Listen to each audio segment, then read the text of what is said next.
Now when it comes to the Kaaba, the main point that we try to communicate is the following. In Islam or in the Quran, God teaches that if all mankind and if all the jinn combine to sin and move away from God, then God doesn't lose one atom's worth of His kingdom.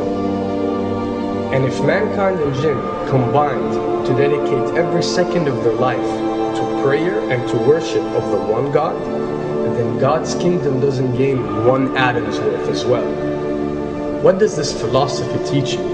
It teaches you that God is not in need of you, or your practices, or your worships, or your prayers. You are in need of these practices and these worships.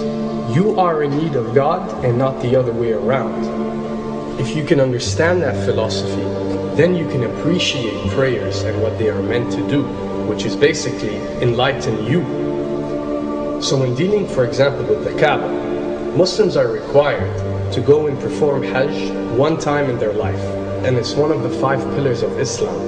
Growing up, most Muslims accept this, and most of them do it without questioning, and this is the essence of belief, and this is great. But at the same time, this doesn't mean that if you question or research, you're going to come back with negative or bad answers. The opposite is actually true.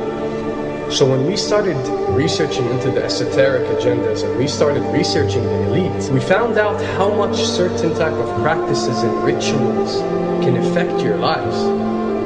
So when we went and placed this on Islam, we developed an even deeper respect for this religion and a far deeper respect for God and the Creator of us. So when you go to the Kaaba and you circle around it 7 times, the essence of this worship is not that you are worshipping a stone, or that you are worshipping a house, or that you are worshipping a Kaaba. The Kaaba is merely the focal point or the centerpiece that all Muslims have to unite and focus their energy and prayers towards in a practice that is actually worshipping God.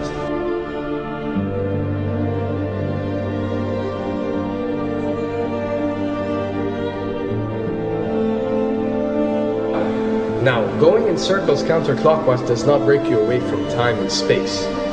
But the fact that the energy of the Kaaba is the strongest energy on earth and it flows counterclockwise, by you flowing in correlation with this energy, you are uplifting yourself.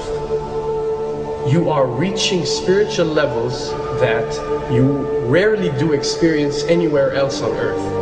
And the fact that you got to do it 7 times, and we are taught that there are 7 skies or 7 samawat or 7 spiritual planes, then one can discover that each circle breaks you through a spiritual plane spiritually, so you can reach the ultimate state of wisdom and spirituality. Does this mean that only Muslims can reach this level? Does this mean that if you're not Muslim you give up or you reject this information? Not at all. In essence, any one of you, regardless of what your faith is, if you are dedicating your worship and your journey to the one and only Creator and not anything created, then you are on a righteous path.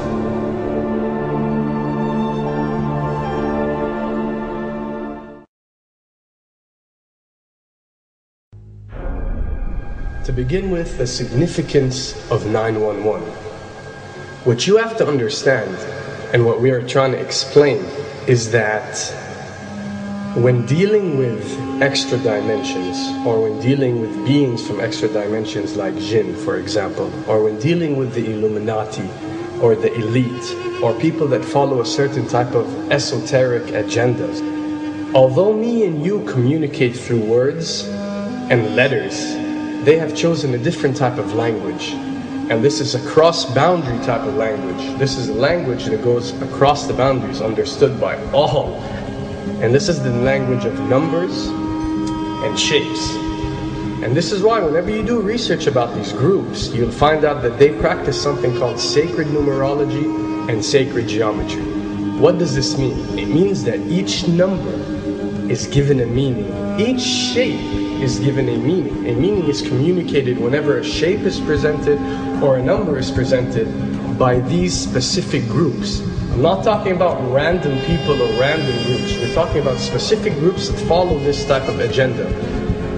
When numbers are used, it signifies a certain type of meaning. When shapes are used, the same is followed. So, in their definition, in a numerological sense, 10 is the Alpha and the Omega, or the God.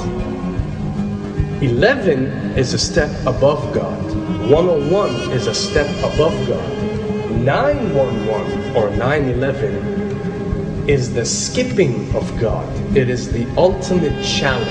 It is going from number 9, which has a specific meaning, to number 11 without going through 10. It's skipping God. So it's no coincidence that this event that we call 911 today took place on 911. It is the ultimate challenge. So now that we understood what 911 means, what other practice do we do that deals with 911? Calling a number whenever you are in an emergency. Now, creating an institution that helps people whenever they are in need of help and whenever they are experiencing an emergency is fine. There's nothing against it. There's no religion, there's no logical person on earth that will tell you this is wrong. But when you understand how sinister that these elite are and the way they work on a level that's way beyond what you think. So the fact that when you're experiencing an emergency or when you are in need of help, you have to pick up a phone and dial 911, which is the ultimate numerological definition of skipping God, then you'll understand how these people work.